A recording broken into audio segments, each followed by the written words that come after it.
Sophia is buried here under this banana, and Dobby is buried here under this mango, and Roberto is buried there under that avocado. So I guess that's the other thing, is had I chosen, I kind of also felt that if I was going to choose a grave, then I'd almost be giving primacy to one of the animals, which I thought was unfair. So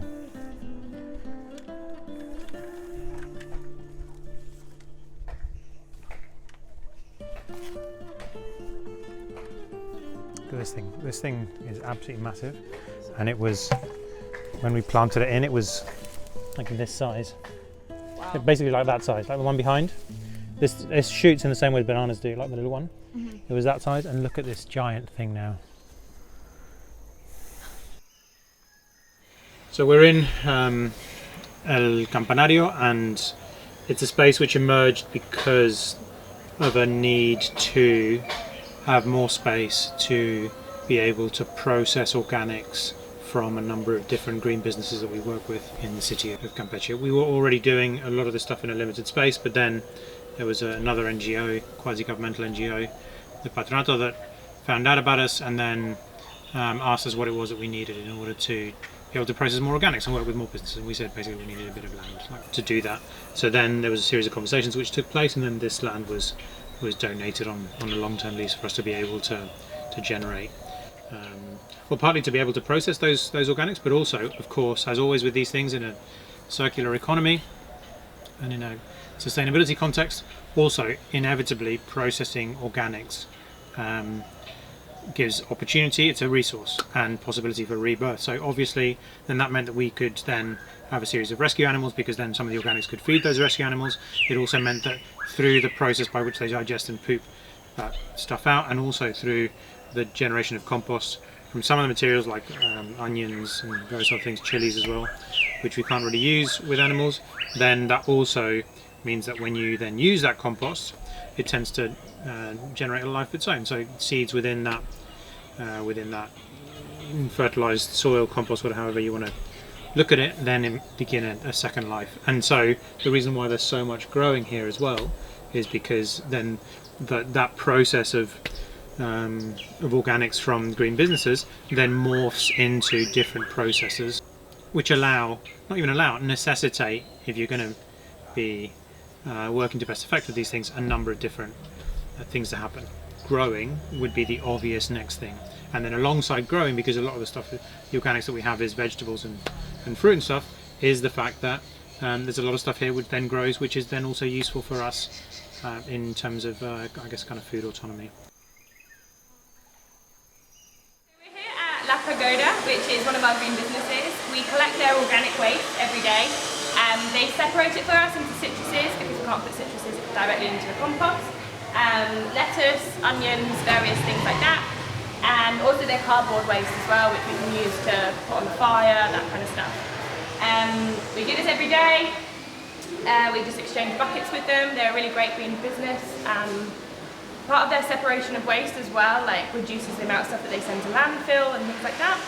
And it feeds all of our animals at Campanario. Get it, I'm hungry.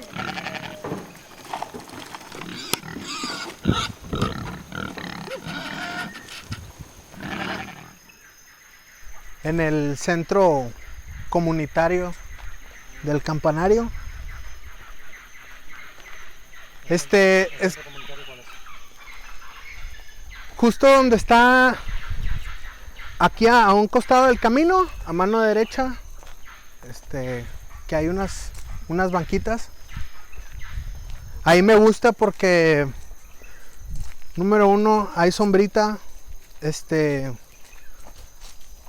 Recuerdo que hay muchas plantas bonitas aquí sembradas. Y no sé, siento que es uno de los lugares más pacíficos del Campanario. Lo siento muy cargado de pura naturaleza, y eso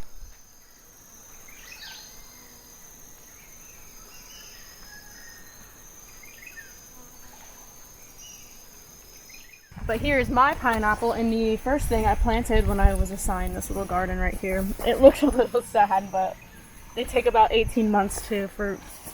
and I named it Perry. And then we have my second plant, a beautiful aloe, and this one is Andy.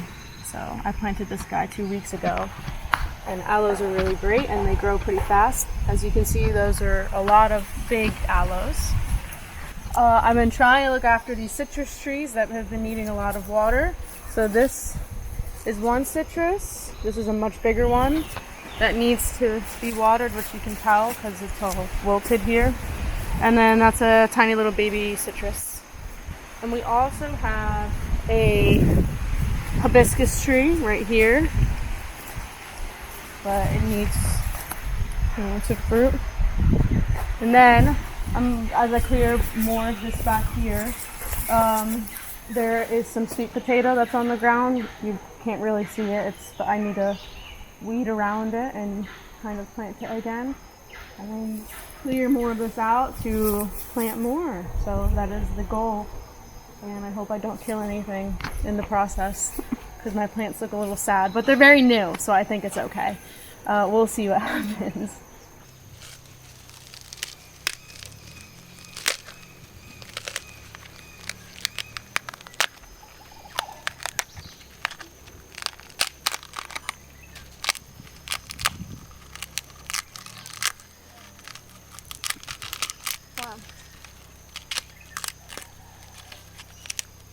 It's crazy that that's where that comes from. Natural sponge. Don't even need to buy it. This is so exciting. This is yucca. And when I got here, it was literally just the stick. And now it has all of this new growth at the bottom, and it's looking fantastic. So super exciting.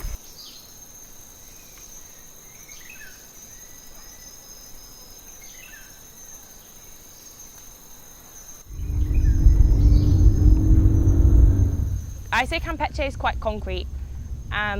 It's got a beautiful heritage, but it's all in the past and it's all very built with walls and lots of concrete. And there's not many green spaces. Whereas I personally have found being in green spaces is really incredible for mental health, more than anything, and then also like environmental health.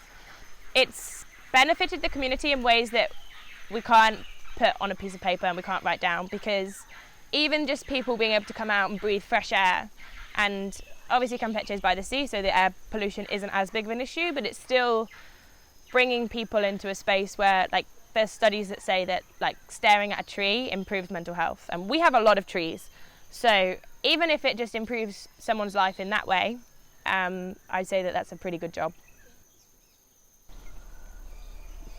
Porque, bueno, hablando personal, a mí me gustó porque mis hijos estaban pegados en tecnología, ¿sí? Y como que involucras al niño, al adolescente, a que no nada más es estar metido en una caja estúpida viendo. Entonces lo involucras a conocer, a ver el por qué tienes que cuidarlo, el por qué tienes que cuidar a un animal, por qué tienes que cuidar a una planta, la importancia que tiene en nuestra vida. Por eso me gusta.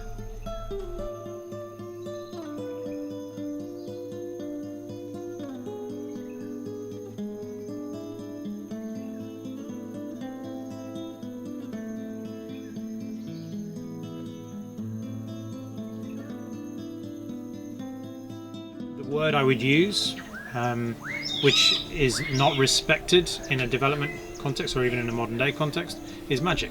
I think there is a magic to the space. It has different values. We coexist here with a number of different species, even if they actively are adverse to us or generate us difficulty on a day-to-day basis, whether that be moles or iguanas, or sometimes even the bastard dogs would be some of those, and so on. And that kind of multi-species context in which we are custodians rather than owners, I think is really important. It actually goes back to indigenous perspectives of land, in which you don't own land but you have a responsibility to land. There's a really nice line by Gloria Steinem. It says, once you start asking questions, there's no turning back. I think that's the nexus of so much is if you can just encourage people to ask themselves a positive question about who it is that they want to be, then everything can, then they're then in charge of their own destiny and their own fate as they walk that hopefully not so lonely path.